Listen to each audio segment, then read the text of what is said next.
Datang dari Kabupaten Maros, di mana kasus COVID-19 di Maros terus meningkat. Kasus COVID-19 di Kabupaten Maros, Sulawesi Selatan kembali bertambah, di mana Bupati Maros Kaidir Syam mengatakan pada Rabu 16 Februari 2022 terjadi penambahan orang yang positif sebanyak 96 orang. Untuk informasi lebih lengkapnya, kita sudah terhubung bersama dengan rekan Nurul Hidayah langsung dari Kabupaten Maros. Baik, selamat siang rekan Nurul. Selamat siang, Kinan. Baik, bisa Anda informasikan berapa kasus COVID-19 di Kabupaten Maros sampai saat ini?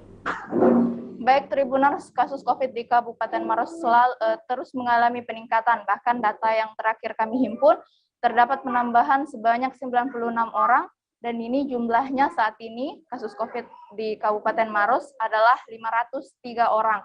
Nah, dari 503 orang ini hanya 25 orang yang dirawat di rumah sakit. Hal ini dikatakan oleh Dinas Kesehatan Kabupaten Maros karena mereka yang terkena COVID-19 ini hampir semuanya telah divaksin dosis kedua sehingga gejalanya ini lebih ringan dan hanya membutuhkan isolasi mandiri untuk proses penyembuhan.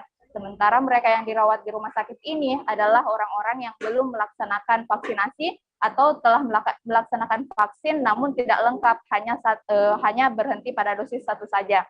Nah, Tribuners, penambahan kasus ini telah terjadi semingguan terakhir dan memang selama 4 bulan tercatat terakhir itu kasus terakhir untuk gelombang kedua terjadi pada bulan Oktober 2021. Kemudian muncul lagi pada awal Februari 2022. Kinan. Ya, baik. Upaya apa saja yang dilakukan pemerintah untuk menekan kasus COVID-19 di Kabupaten Maros, rekan Nurul?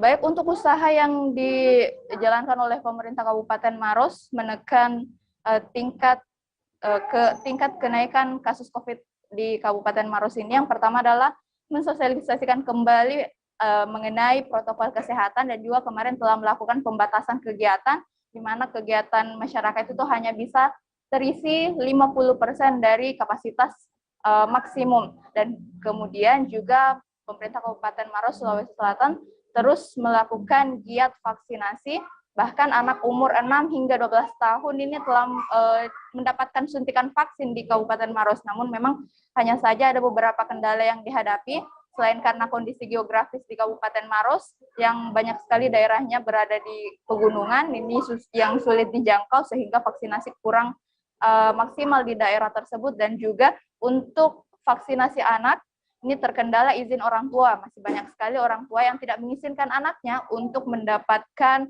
vaksinasi COVID-19. Ya, baik. Bagaimana dengan persiapan rumah sakit daerah di Maros dalam menghadapi lonjakan kasus COVID-19? Baik, pertama-tama yang dikatakan oleh Dinas Kesehatan Kabupaten Maros, pada gelombang 3 COVID-19 ini memang ada perbedaan dari gelombang-gelombang sebelumnya, di mana hampir seluruh masyarakat telah melaksanakan dosis lengkap, sehingga ketika kasus naik itu tidak terlalu berpengaruh terhadap peningkatan kasus yang membutuhkan perawatan intensif, karena memang gejala yang diterima oleh mereka yang telah melakukan vaksin dosis kedua itu lebih ringan, sehingga memang seperti yang saya katakan tadi, dari 503 kasus COVID-19 di Maros, hanya 25 yang membutuhkan perawatan intensif di rumah sakit. Dan untuk persiapan rumah sakit, maksud saya Dr. Lapalaloe itu sudah menyiapkan 30 ruang perawatan, dan juga saat ini obat-obatan, tabung oksigen, dan juga vaksin masih tersedia lengkap di Kabupaten Maros, Sulawesi Selatan. Kembali ke studio. Ya, baik, terima kasih rekan Nurul Hidayah untuk informasi Anda. Selanjutnya Tribuners, kita akan menyaksikan hasil wawancara langsung yang telah dihimpun oleh wartawan kami bersama dengan Bapak Bupati Maros, ada Bapak Kaidir Syam. Berikut liputannya untuk Anda. Pak, saat ini jumlah kasus di Kabupaten Maros ada berapa, Pak? Ya, saat ini per hari ini terkonfirmasi positif, ini jumlah kasusnya 414. Memang dalam seminggu ini lonjakan terkonfirmasi positif ini sangat besar sekali. Tetapi alhamdulillah untuk coverage bed coverage-nya ini kita bornya masih di bawah 50%. Ya, ini keterisiannya tadi terisi terakhir sebanyak 12. Dari 114 yang positif itu Pak, berapa yang 400 berapa yang dirawat Pak? 12 orang. 12 orang itu yang di Rumah Sakit Palalui saja? Di Rumah Sakit Palalui 12 orang, sekitar 20 orang. Ya, Sekitar 20 orang sekarang lagi dirawat. Soal PTM Pak, yang di tengah lonjakan kasus ini bagaimana? Ya, untuk saat ini kita masih menunggu arahan dari kementerian, tetapi yang paling utama saat ini kita berharap karena kita sudah masuk di level 3, pengurangan jumlah kapasitas. Jadi kapasitasnya itu hanya 50%. Jadi kita sudah himbau kepada seluruh sekolah-sekolah boleh tetap melaksanakan PTM, tetapi 50%. Jadi bisa diatur jamnya. Jadi jadwalnya sama seperti waktu dulu. Ada yang hanya kelas sampai jam 10, terus diganti lagi semuanya. Itu sudah dijalankan ya? Ya, Sudah dijalankan? sudah. Kemarin kita sudah himbau kepada seluruh sekolah. Berapa hari berlaku itu?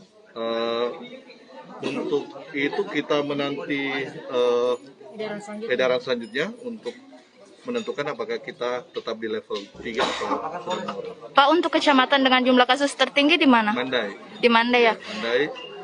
tertinggi. Terus upaya yang akan dilakukan pemerintah Pak untuk menekan lonjakan kasus apa? Yang pertama kita ini lagi mengejarkan tracking. Jadi bagi yang terkonfirmasi positif, kita langsung turun untuk melakukan tracking ke sekitarnya. Sehingga ini kita sudah menemukan semuanya. Dan bagi yang terkonfirmasi positif, kita harapkan tidak ada gejala melakukan isman. Pak, untuk rumah sakit sendiri kesiagaannya seperti apa Pak? Ya, kemarin saya sudah dari rumah sakit. Alhamdulillah kesiapsiagaan kita ini tetap kita jaga. Jadi kita sudah siapkan 30 kamar untuk mengantisipasi lonjakan ketika terjadi yang masuk di rumah sakit. Kemudian oksigen, ketersediaan oksigen juga alhamdulillah sangat cukup. Obat-obatan Pak? Obat-obatan juga sudah sangat aman, masih cukup. Pak, yang terakhir di tengah lonjakan kasus ini Pak, apakah aman melakukan roadshow? Ya. Sudah, Pak? Jadi untuk saat ini semua kegiatan kita tetap melakukan protokol kesehatan.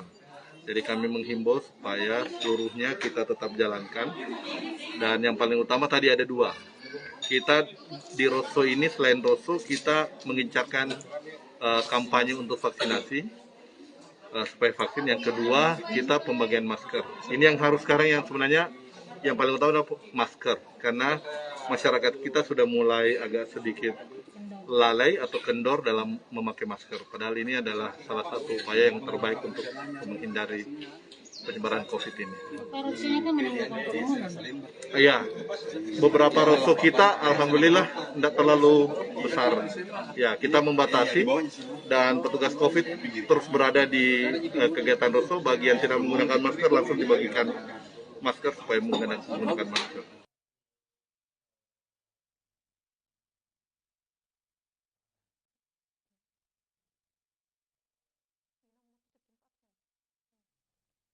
Ya, itulah tadi hasil wawancara yang telah dihimpun oleh wartawan kami dan terima kasih rekan Nurul Hidayah untuk informasi Anda dan selamat bertugas kembali.